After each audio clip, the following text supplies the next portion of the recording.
professional work into this space, you are making history.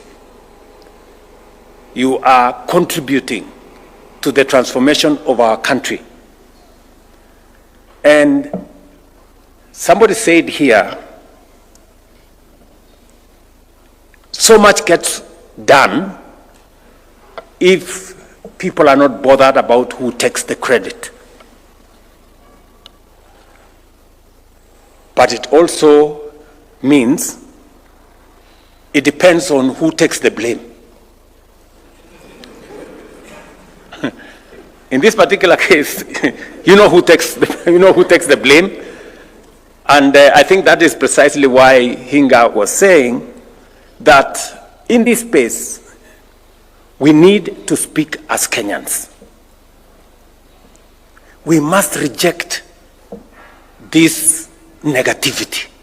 Our country is a great country, my friends. Let nobody lie to you. You know, when you hear people speak, it is as if Kenya is the worst country in the world. Far from it, I can tell you. We are a great country.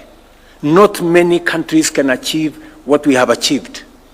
Not many countries can achieve what we have achieved in housing in 1.5 years. Yes, we are a great country.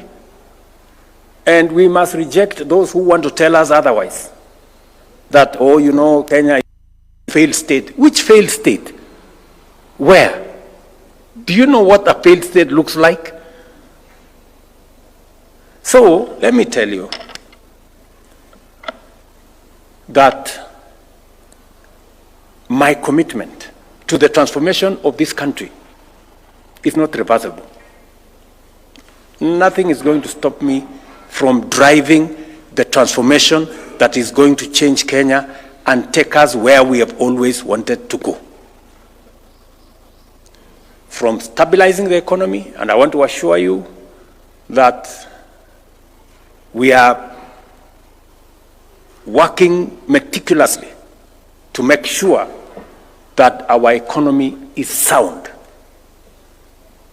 I am very clear in my mind what we need to do on making sure that we have a sound economic platform to work on to drive our transformation. You know, many people want simplicity, you know.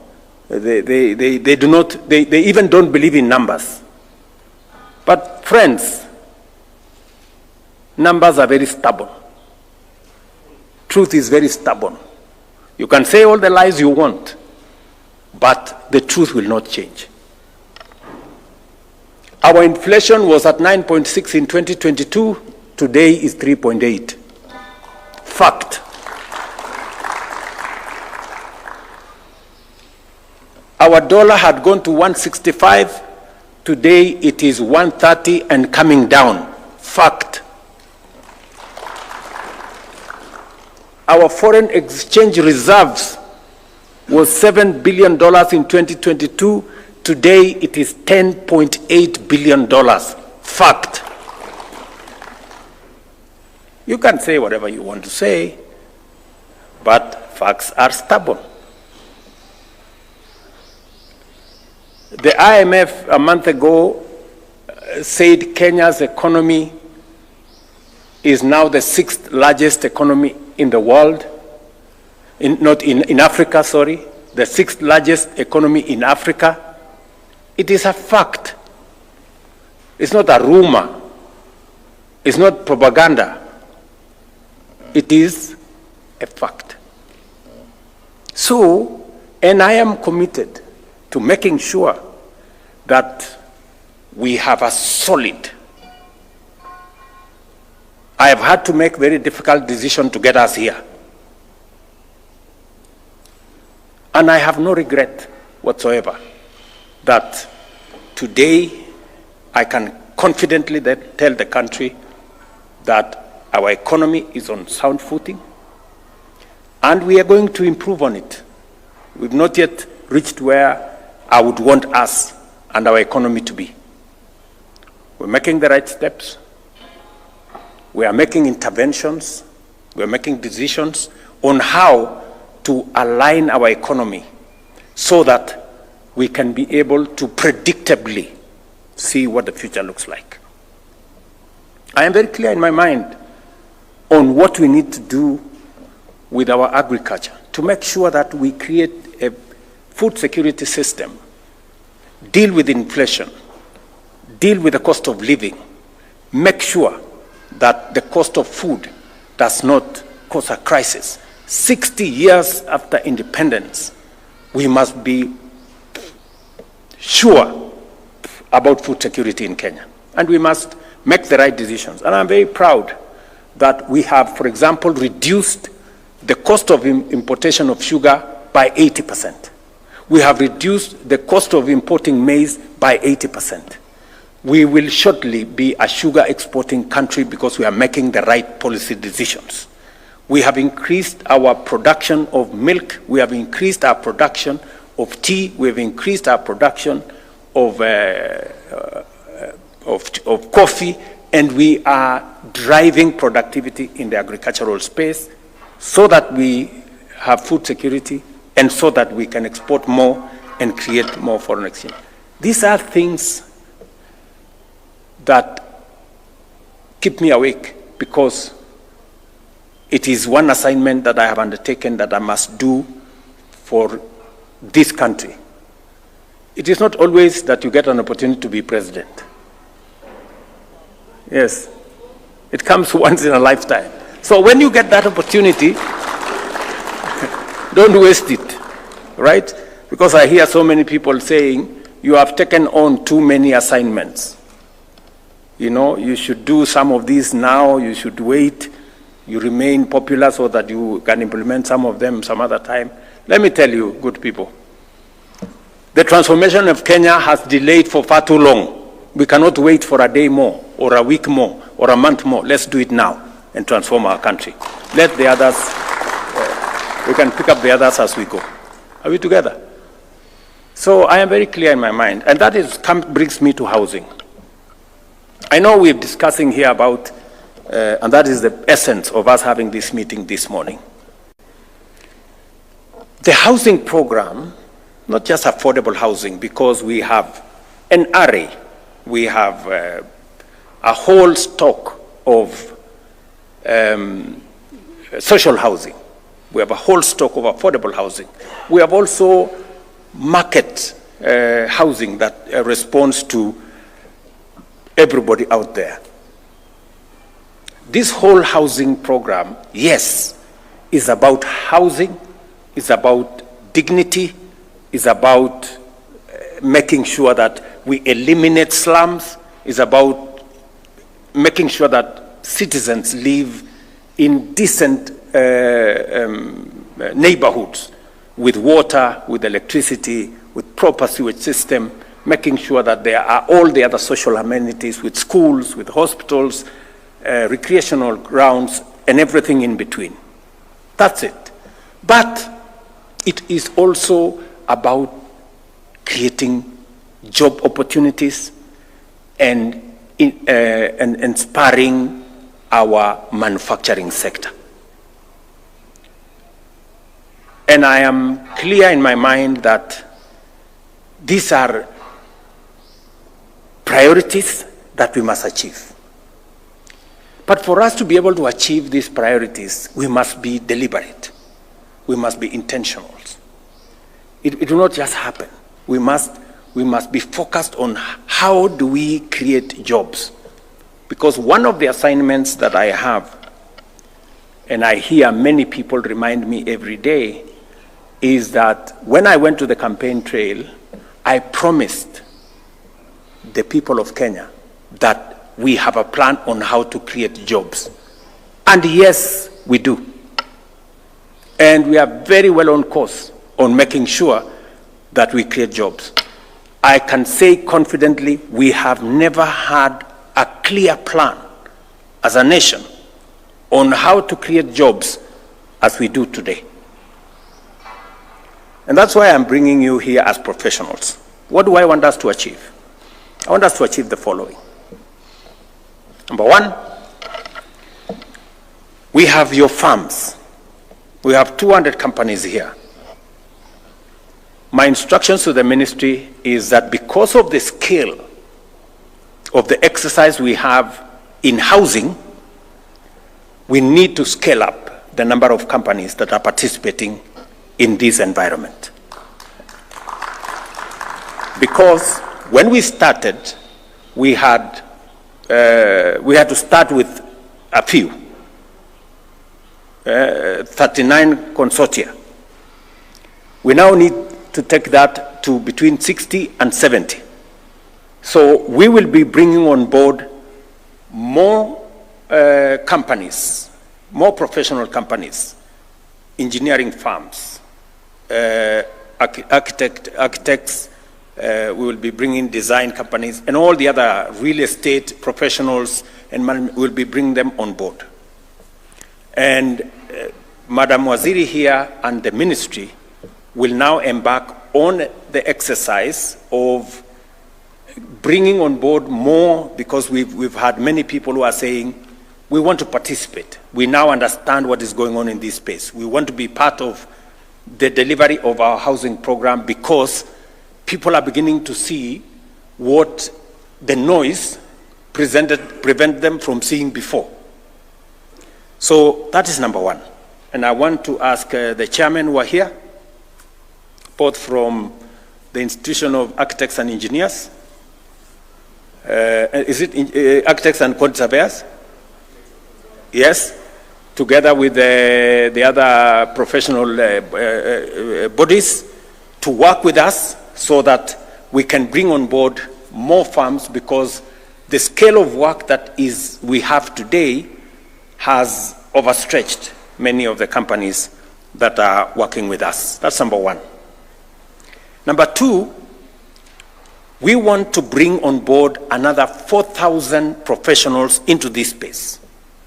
Young graduates from our TVETs, from our universities, to work with you and your firms and work with us so that we can scale up the level of supervision, scale up and accelerate the work that we want to achieve in the affordable housing program, because we believe that it is possible for us to do what could be done in 2 years, we can do it in 1.5 years.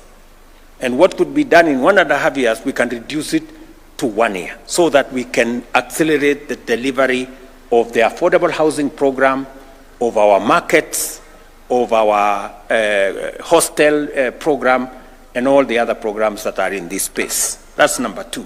So we are bringing on board and hiring another 4,000 graduates, fresh graduates from our universities and TVET, to work with us under your firms, so that you can supervise them. You can, and we're going to work out a framework where you take responsibility for what they do, and also make sure that they acquire the skills in the marketplace with your supervision, with your support, so that they can acquire the knowledge that is necessary, the competencies that are necessary, the skills that will make them professionals in their space as we create more companies, because I am very sure that your companies will be scaling up. These are the people who you will recruit into your farms. These are the people who will create new farms to work with us in this built environment space. Number three, because the whole housing program is now maturing, you know, there is greater understanding, there is built synergy, we now believe that we should be able to scale up not just the professionals that are working in your consulting firms, but also the people working in our housing program, in our markets, and in our hostel program. We need to scale up the numbers. the people working there, the engineers who are working there, the architects who are working in there, the professionals, technicians, plumbers, carpenters, and everybody else working there. So my instructions again to the ministry and in collaboration with yourselves is that we need to double the numbers. Today we have close to 320,000 people working in the housing program. We need to double those numbers by creating another shift, so that, as was said by one of the good people here, we will have 6 to 1 and 1 to 6. So that we have, I think we'll have 8 hours between 6 to 1 and 1 to 6. 6 in the morning to 1 o'clock, and then 1 o'clock to 6 o'clock. I think that creates us a good balance and then you people will help us, discuss how that is going to be realized, so that we can carry on board the many professionals that are coming out of our TVETs and our universities. We have many plumbers coming out. We have many carpenters. We have many electricians, many other people in between, the people who are in that space. And yet we also have a lot of young people out there yearning for something to do. So again, my instructions to the ministry, working in collaboration with yourselves, and to now reorganize the space so that we can scale up the number of people working in our housing program from 320 to 600,000. That we can do in the next 2 to 3 months, working with the contracts that already exist. And I am very confident that this will not only accelerate the delivery of our plan, it will also create a bigger momentum for the delivery of this whole program, because many more Kenyans out there are asking, how do we take this into the future? Architects and engineering graduates will join your planning and design teams, which already are working with us. Quantity surveyors and economists will support cost estimation, value engineering, and all the things that we need to make sure that this moves faster, but with a lot of clarity.